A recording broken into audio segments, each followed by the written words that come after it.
so much for joining us for the second annual Making Dads Summit. And today is June 18th, a Thursday, and it's my privilege again to be here with my partner in crime or co-host Sarah. And we also have a wonderful guest today. And thank you so much for being here also, Richard. And I'm just going to throw it over to Sarah, and we're going to start this amazing conversation about creating dads. Thanks, Kristen. Before we get started, I just want to take a second to thank Fairfax Cryobank for sponsoring the Making Dads Telesummit. It's through their generosity that we've really been able to have this important conversation. To give you a little bit about Fairfax, they are one of the world's largest sperm banks, offering anonymous and ID option for sperm donors, as well as storage services for sperm, embryos, and oocytes, or eggs. You can find more about Fairfax Cryobank by visiting their website at www.fairfaxcryobank.com. So thank you so much, Fairfax. This is just a really important conversation for us to be having, and very few people really take the time to think about the dad side of the fertility equation. I want to introduce our guest today, Richard, who is better known as Remagineit, an incredibly brave man who has inspired me since I've been involved in this. I've been following his blog, sharing his experience. So he's a 30-year-old web developer who's on his journey to start a family, just like every other guy, except for he's had a lot of really large roadblocks in his way. So he's gone through cancer and infertility, stillborns, and now blessings that he through donor sperm has a wonderful daughter who has Down syndrome, and she is the shining light in his life. Just, I mean, the cutest baby I think I've ever seen in the whole world. Like, I just want to eat her up. We're fighting over that baby. She's so cute. But he's really shared so much of this journey with the world through blogging, and it's really been a way for him to find support and to be an advocate for infertility, child loss. He's a lone voice in some ways, sharing his experiences. So welcome, Richard, and thank you so much from my heart for joining us and sharing your really unique perspective. Well, thank you so much for having me. I'm glad to be able to be a part of this and speak my voice and hopefully get others to sort of speak up as well. So maybe we can start just a little bit, I kind of just rushed through it, but maybe we can share a little bit of your story and how we ended up here today. Yeah, well, it's a bit of a long one, as you said. Many roadblocks to get here, but I'm here, and I have my daughter, and I have a family now, and I couldn't be happier, I couldn't be prouder, and it's through those difficult times that I'm able to find the strength to continue each day and just keep going, keep doing what I'm doing, and so started out building my trying to build my family in 2010, about a year after I got married, and so my wife and I were trying, and nothing was happening for maybe about 6 months, and so we didn't know what was wrong. Around that time, I went for just a yearly physical checkup, and the doctor found a lump, and sure enough, it ended up being testicular cancer. What I wasn't ready for, I mean, cancer was a shock enough. You don't expect to hear that at the age of 26. Nobody does, but apparently it's fairly common in men between the ages of 15 and 35 to have.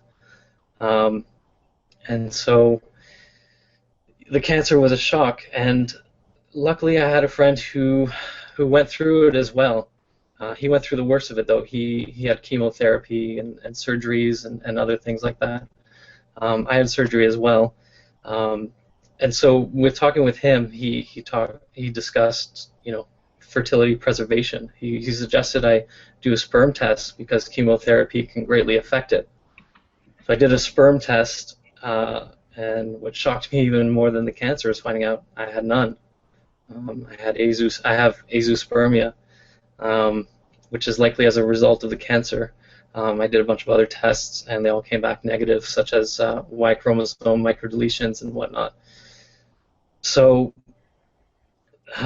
so my wife and I decided to focus on sort of one thing at a time. Although we were trying to build our family, cancer was prevalent, and so I had surgery, and so we tackled that. And afterwards, we tackled infertility, and so I did everything I could to get my sperm back, reading all sorts of articles on what to do, what not to do, even looking into acupuncture, Chinese herbal medicine. I wanted my sperm to come back so bad, and at that point, the doctors were telling me there was maybe a 2% chance it was going to come back, or it could come back. And so it was about a year, and over that course of the year, I would do semen analyses, and still the same result, nothing. And so my wife and I sort of prepared ourselves for using donor sperm. And then we also decided to do IVF at the same time as having another surgery for me on my one and only remaining testicle called microtesta surgery, where they cut it open and try and find sperm. And so we did that along with IVF, and they didn't find any sperm, and so we used the donor as a backup. And then luckily we got 2 embryos. We transferred one and froze the other. We liked the idea of twins, but we didn't want to, risk more multiples by transferring both.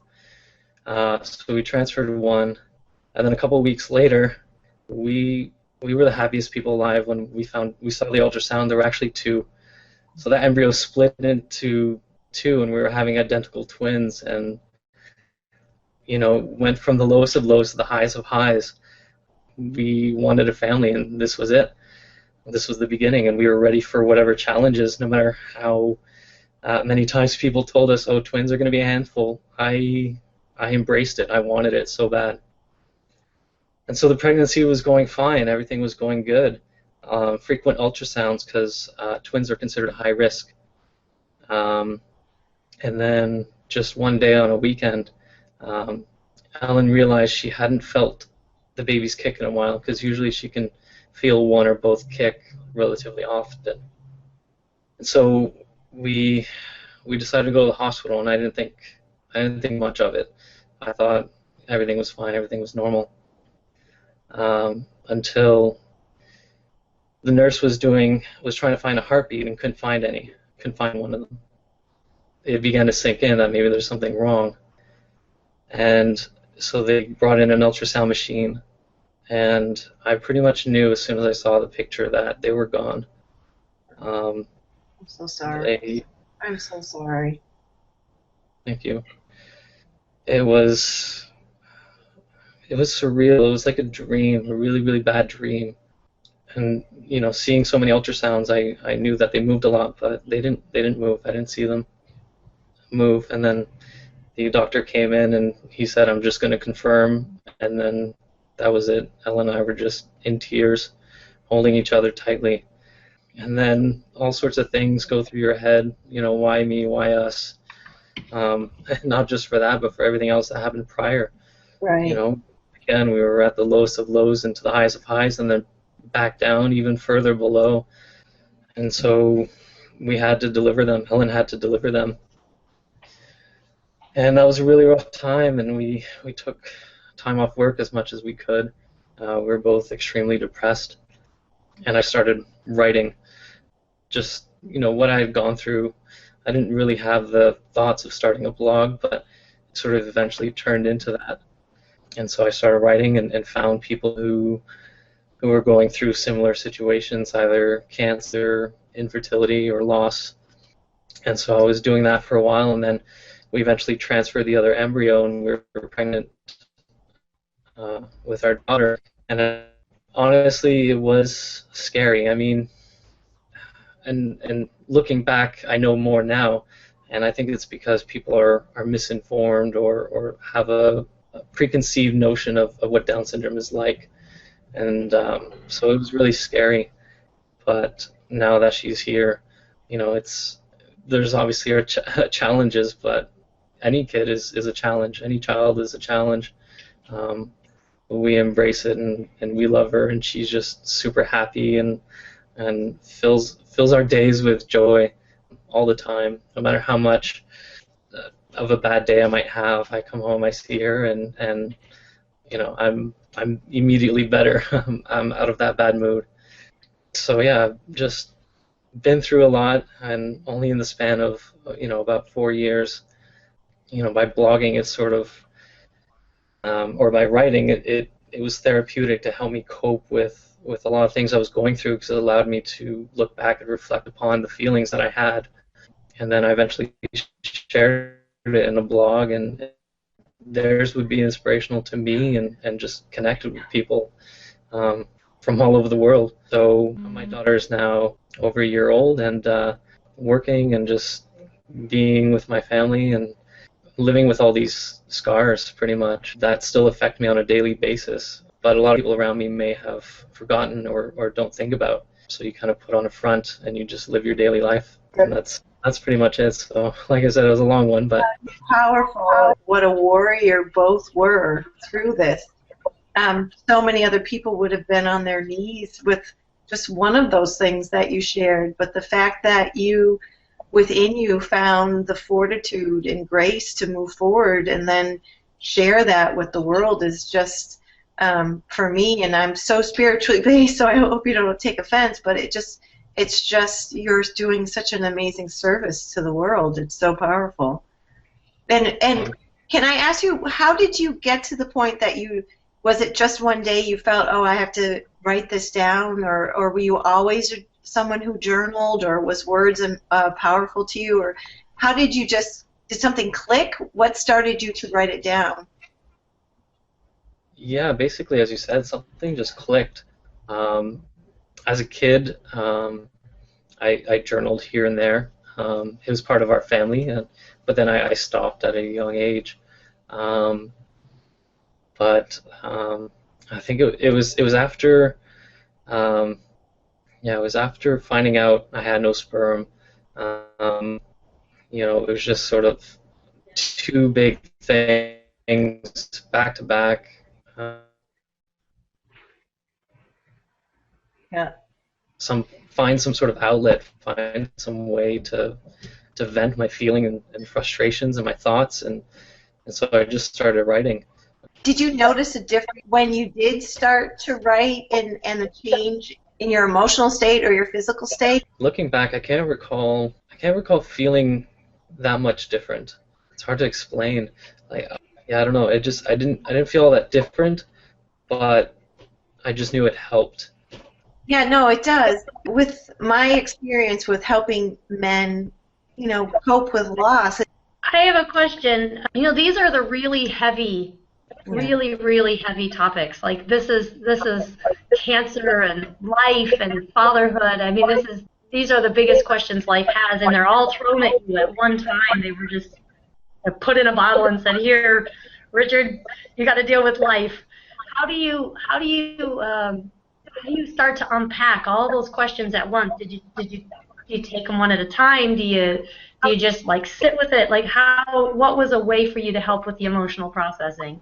A lot of different things, and again, including the writing, and as you said, you know, trying to focus on one of them at a time, even though they're happening all at the same time.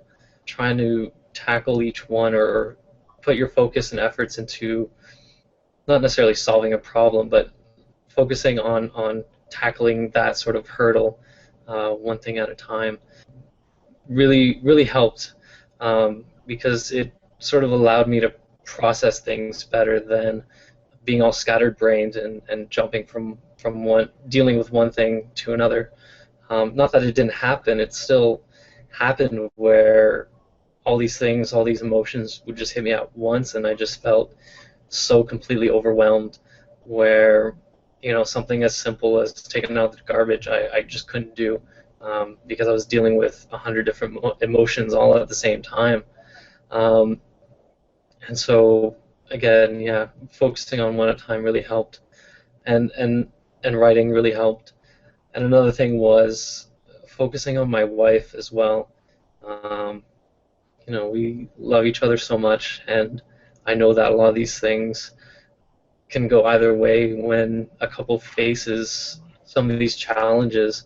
But for me, I decided to focus on her every now and then as well, and tell myself, if I can make her happy, I can be happy as well. And that was another thing that really, really helped. I just wanted to circle back to, how you said that you're going through your day. You go through your day, and that is something that I talked about too, about my loss. Like, on the outside, you look like you're all put together, right? You're shaven, and your hair is combed, and you're clean, and you're going to work, and you're doing your stuff.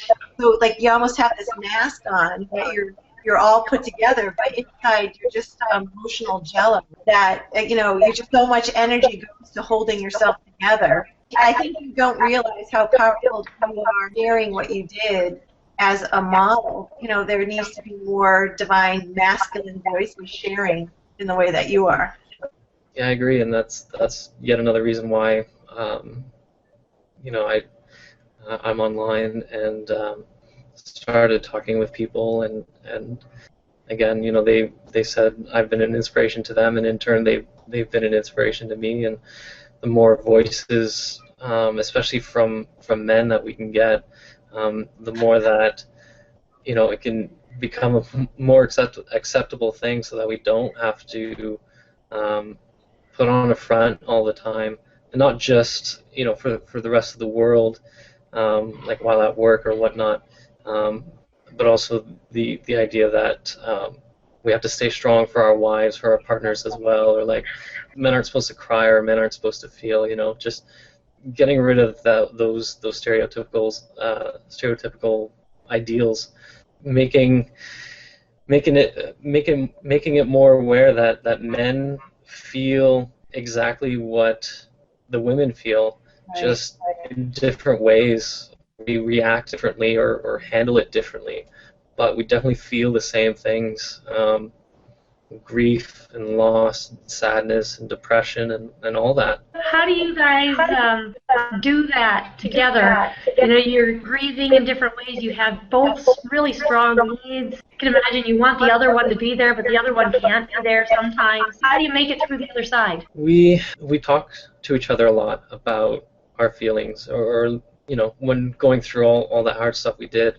We would spend nights just holding each other and crying, and then other nights we would spend it holding each other and talking and venting our frustrations and our feelings and talking about our emotions and how we felt, and that sort of that's what made me realize that we felt the same thing, but we were coping with it or dealing with it differently, and so just communicating with each other, even if we got a little frustrated with each other, it knew where the other person was, or on what page they were on, and even if we were on different pages, we were still in the same book, and so just communicating with her really helped. Any tips on how to do that? Good question. Well, I have another question that did you share with your wife that you were going to go come out of the closet, like I say, when you were blogging, what you were writing? Yeah, I did. I told her when I was writing all this stuff down, I told her I'm writing it down, and she like maybe about a year later, she started writing her stuff down, her story or her thoughts and emotions. But yeah, I told her that I'm writing everything that I've been through, and I think that's what would spark conversations every now and then too. Is I would post something on my blog, and I would tell her I posted. She would read it, and then we pretty much talk about it or discuss it. Yeah, it definitely was, and still is, and she's completely aware of everything that I do, and I share a lot of things that I read online, and I tell her about the people I've connected with and things like that, and yeah, just communication. Did your friends and family know what you were going through? They all knew. Um, they all knew about the cancer right away. They all knew about um, infertility, about my lack of sperm. Maybe a little bit after, maybe a couple months after we had found out. We had told them that we were having trouble, but we didn't go into much detail at first. Up until a couple months later, then we told them exactly what was going on. Because of course, when you tell someone you're having trouble conceiving, they say all the typical stuff. Well, do this, don't do this, or do that, don't do that. And then, even when you say, I don't have any sperm, they still have their opinions and comments like, you should just adopt, or you should just do this, as though it's easy. And so, I mean, my family was there and they're supportive, but I think, like them and most of the general public, there's still a lot of awareness to be brought to them on how to deal with certain situations, or how to bring up certain topics, especially something as profound as infertility, because it's so easy for other people to say their opinions, like, why don't you just adopt, when they've had no struggle or barely any struggles at all. Were there any friends of yours that you were able to talk about this? Almost exclusively with my wife and online. There were a couple of friends who maybe had a little bit of trouble conceiving, but of course in the end everything worked out for them, or they didn't have much trouble or struggle, or they go through similar situations, but not quite to the same extent. But over the course of, like, initially when going through all those things, not on purpose, but we may have secluded ourselves a little bit, boxed ourselves in. We weren't going out being social. It was difficult to be around kids, be around healthy people, happy families, and whatnot. Right. So in the beginning, we secluded ourselves completely from family and friends. I mean, we'd still email them or talk to them, but socially or seeing them face to face was a rarity. But over the course of time, we sort of met new people. We've gone to support groups, or we've met other people online, or just through living our daily lives, what I like to call like our new normal. We've met a lot of friends and other people who've really are there for us and helped us, and they in turn also really help us going with our daily lives. And even if they don't understand what we've gone through or what we're going through, they're very understanding. They not sure how to explain it, but they're understanding. They're just there. So we didn't really get to hang out with them a whole lot. But yeah, I mean, it was through meeting people like him and having friends like him that really, yeah, again, just helped us and gave us information we didn't otherwise have. Through the past 4 years, yeah, we we'd meet people, and some of them would come and go, some of them stuck around, and and yeah, I guess secluding ourselves gave us a chance to focus on ourselves and to better ourselves before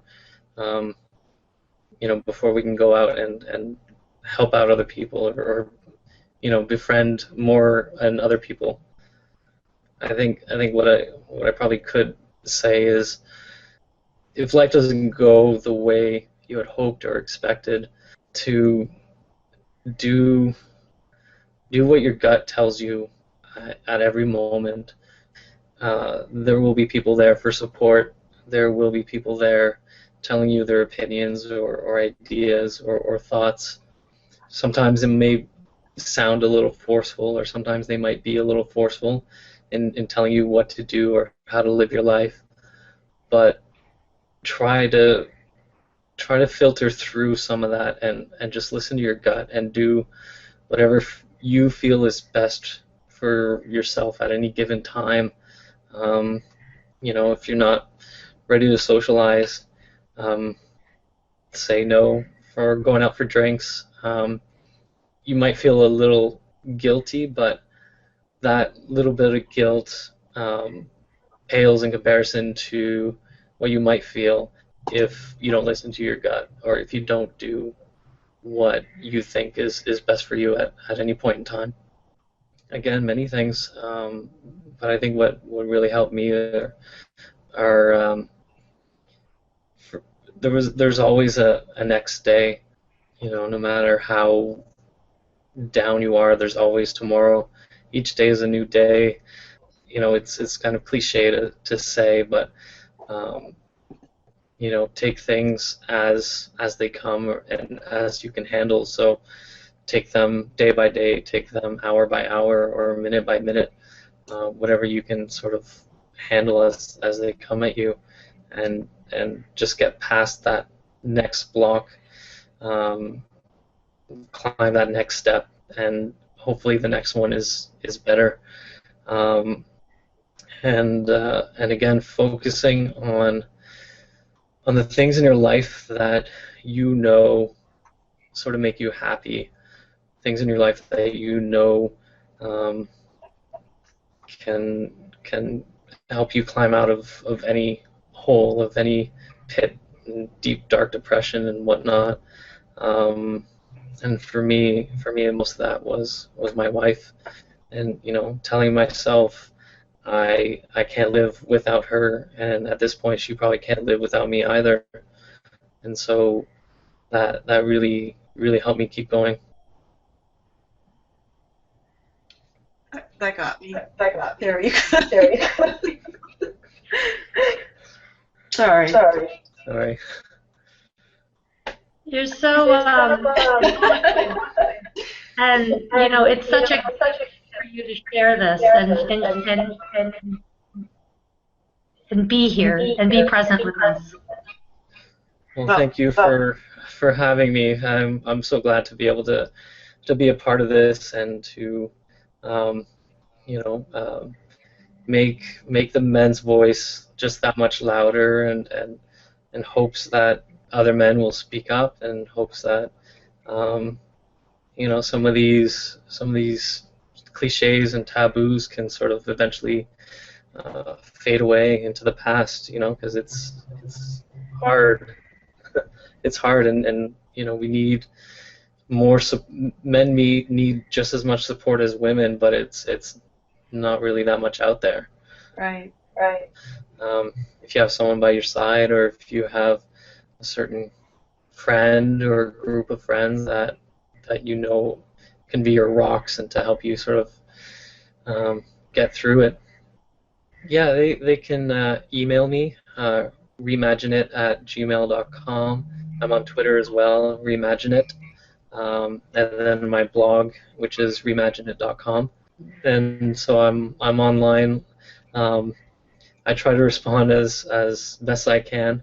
Work has been relatively busy recently, but I'm there, and I'm all for talking to people and helping them out, because that support system was sort of there for me. As soon as I went online, I just connected with so many people, and I mean, most of them are women, but there's a handful of men there too, and we're there, and we're all there for each other.